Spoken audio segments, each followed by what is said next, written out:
Hello students, मैं teacher are के सिंह आपका ओमेगा प्रो क्लासेस में स्वागत है।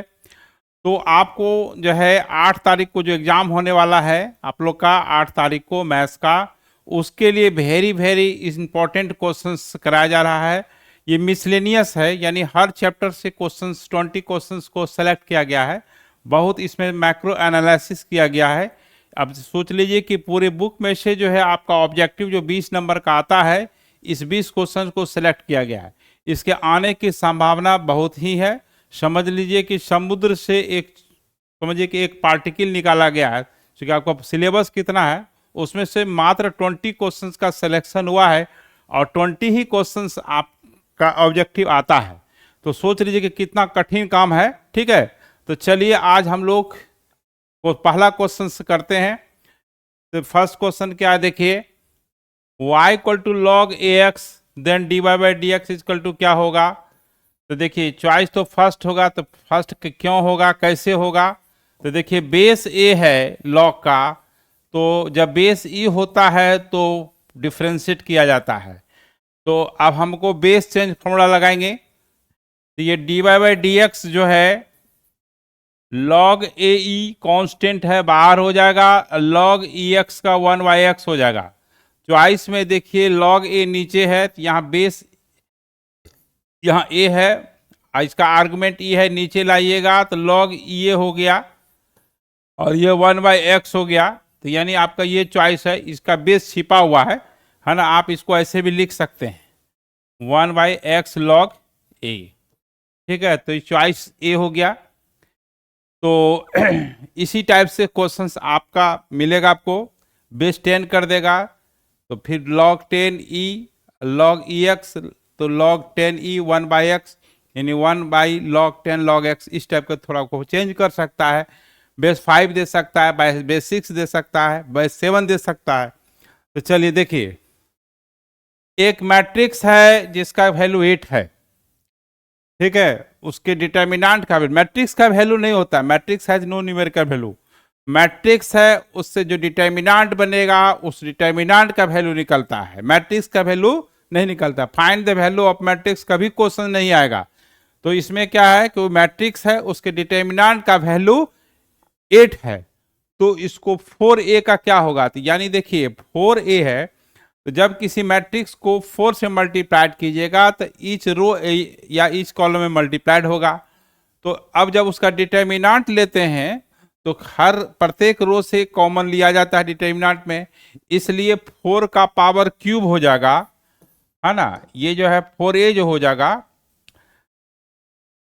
4 का पावर क्यूब और डिटर्मिनेंट ऑफ a हो जाएगा। देखिए 4 ऐसे, तो ये हो गया कितना 64 इंटू 8, तो ये 512 हो गया, 512 हो गया। अच्छा क्वेश्चन था।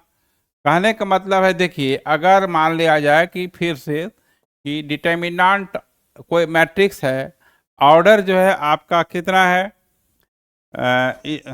इस डिटर्मिनेंट का मैट्रिक्स का वैल्यू, मैट्रिक्स के डिटर्मिनेंट का वैल्यू x है और ये n/n ऑर्डर का है। कितने ऑर्डर का है, ध्यान दीजिएगा कंडीशन।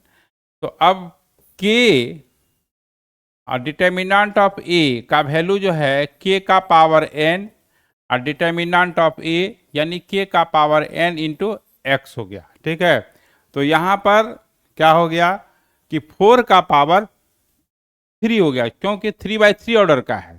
ठीक है, तो ये समझिए कि आप ये याद रखेंगे, ये जनरल ये है। मान लो कि 3 दे दिया, 4 दे दिया, 4/4 ऑर्डर का, तो k का पावर 4 हो जाएगा, है ना। तो चलिए अब नेक्स्ट क्वेश्चन देखिए क्या है कि इस डिटर्मिनेंट का सॉरी ये एवेल्यूएट है, ये इंटीग्रेशन है। ठीक है, तो अब देखिए यहाँ पर ध्यान दीजिए, लोअर लिमिट क्या है 0 है।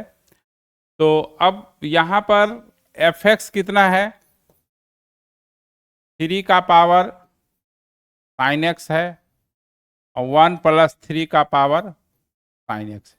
लोअर लिमिट 0 है, तो f ऑफ a - x का प्रॉपर्टी लगाया जाए, 2π - x 3 sin 2π - x by 1 plus 3 sine 2 pi minus x.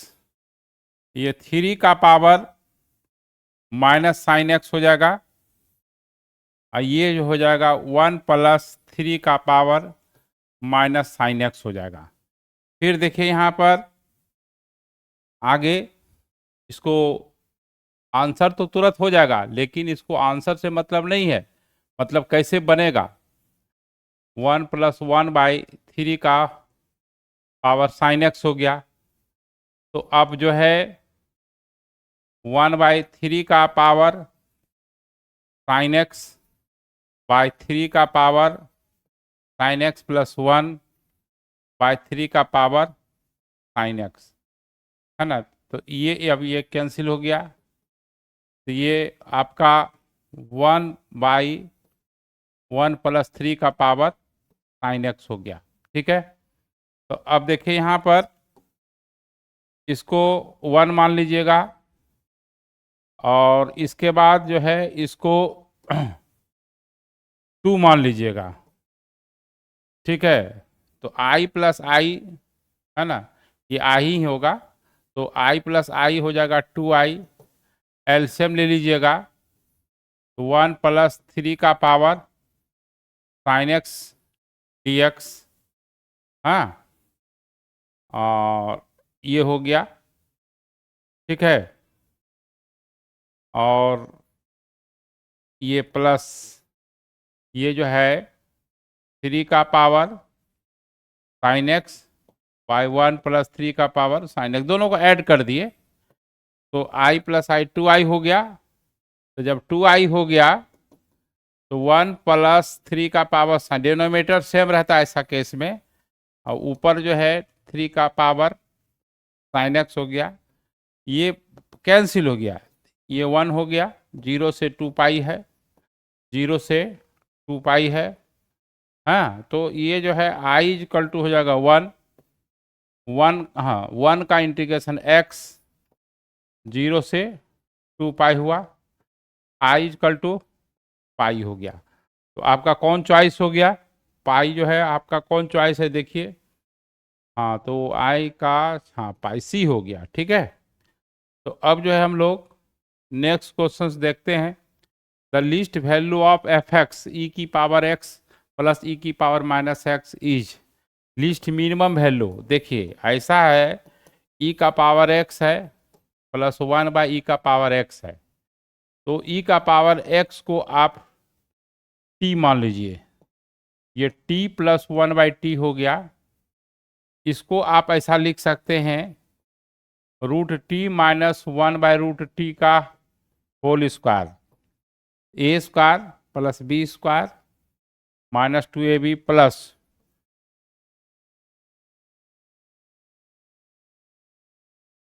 Root t, cancel हो गया। स्क्वायर कभी निगेटिव नहीं होता है, तो एफ एक्स के वैल्यू, मिनिमम वैल्यू जो है आपका लीस्ट वैल्यू 2 हो जाएगा।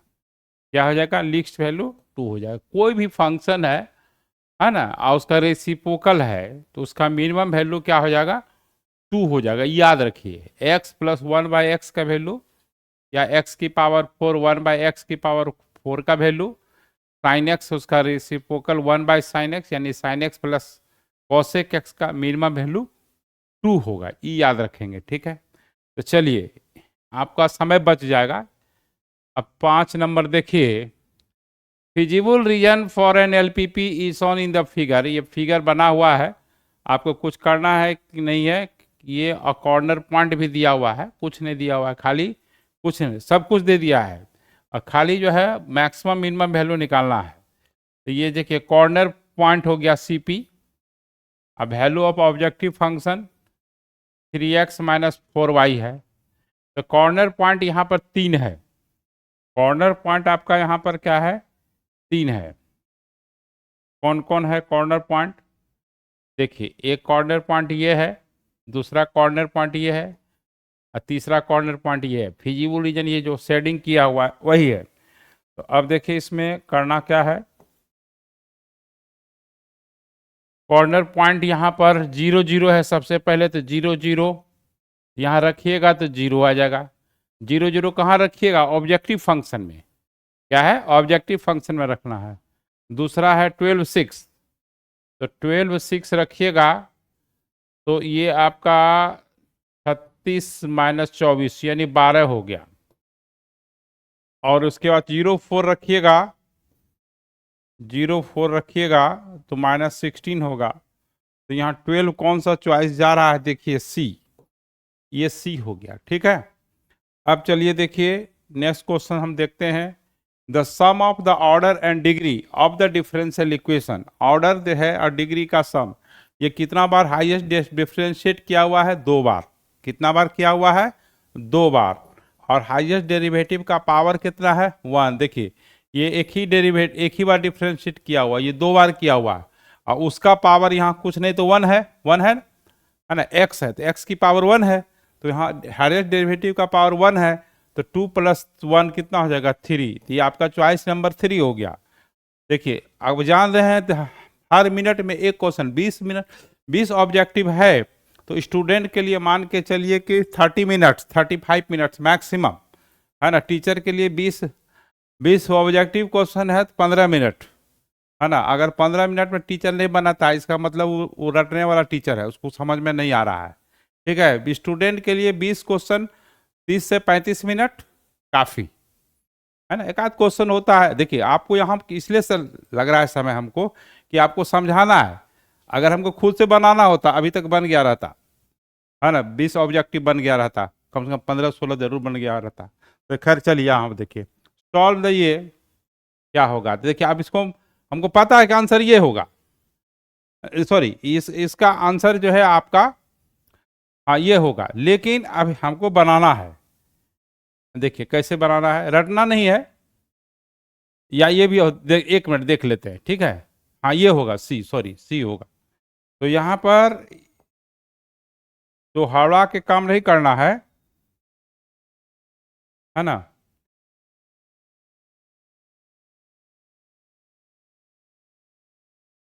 हाँ तो देखिए यहाँ पर solve the differential equation x³ y dx, separate कर दीजिए, बहुत आसान है।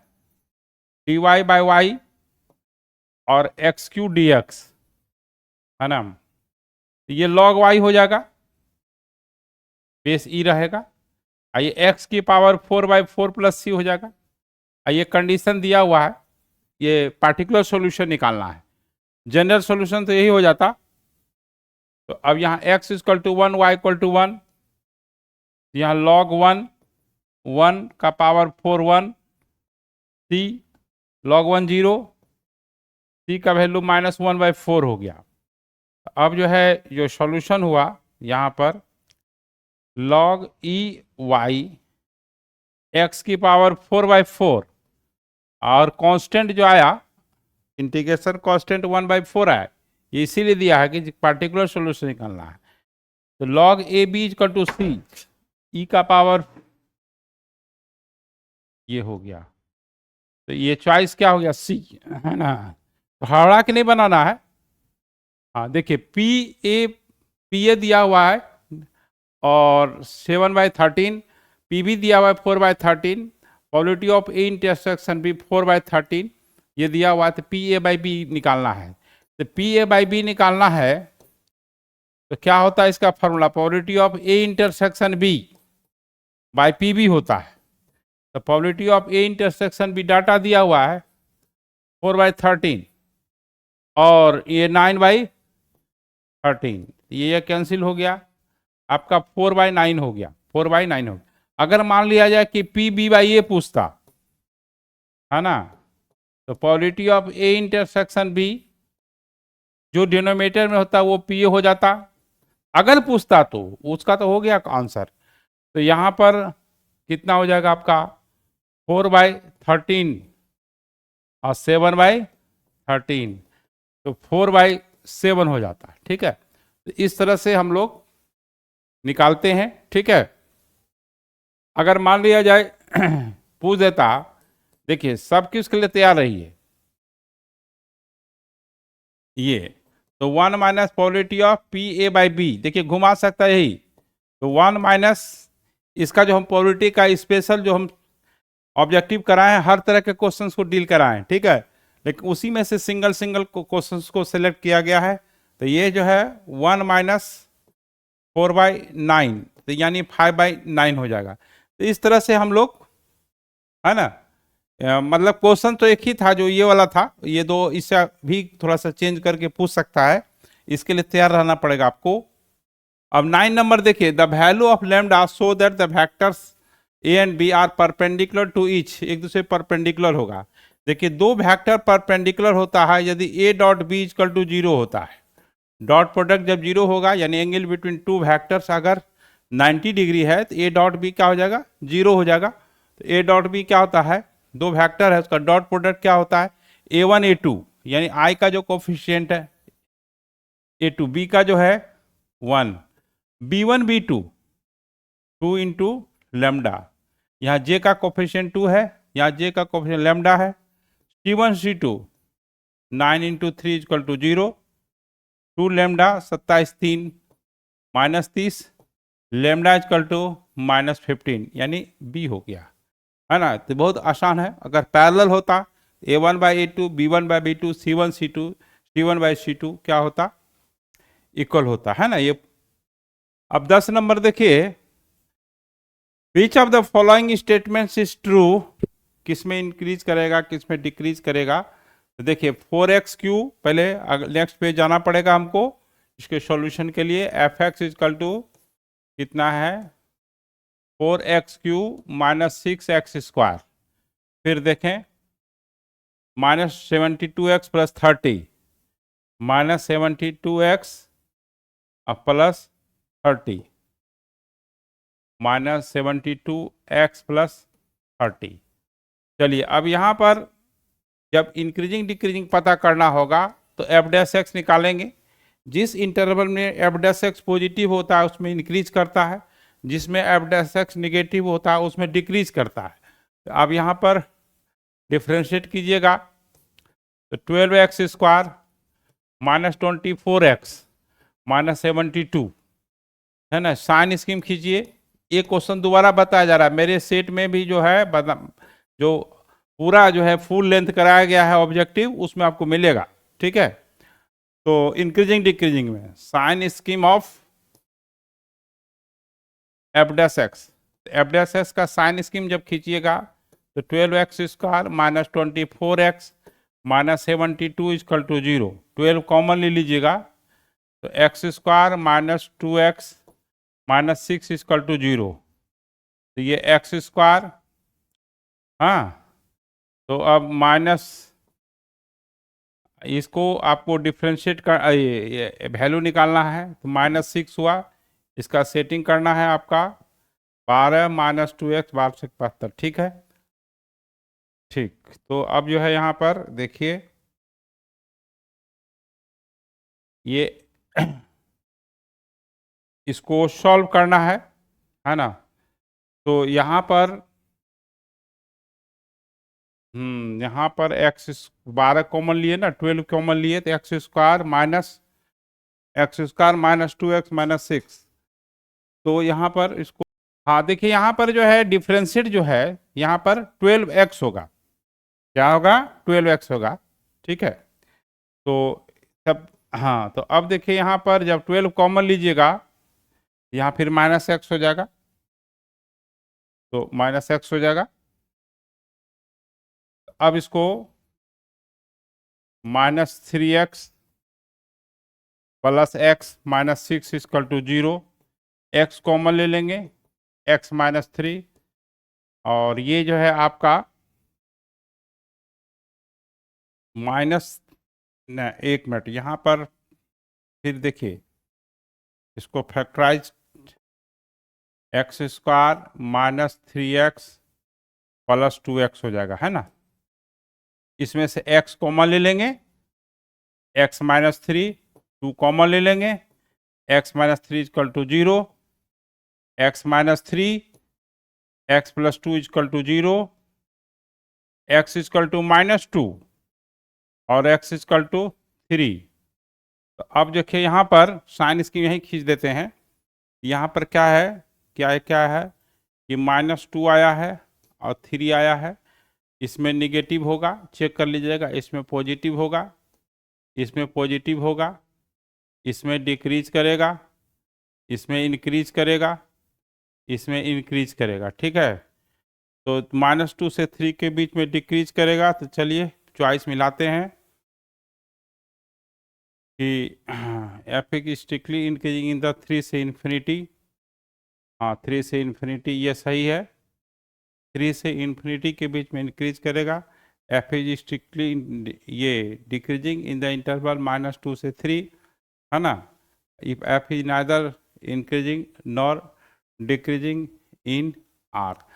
तो इसमें देखिए जो साइन स्कीम जो है जो खींचे हैं, इसमें डिक्रीज करेगा, -2 से 3 के इंक्रीज। तो ये चॉइस इंक्रीजिंग वाला मार दीजिए, है ना। इंक्रीजिंग वाला जो है ये वाला हो जाएगा।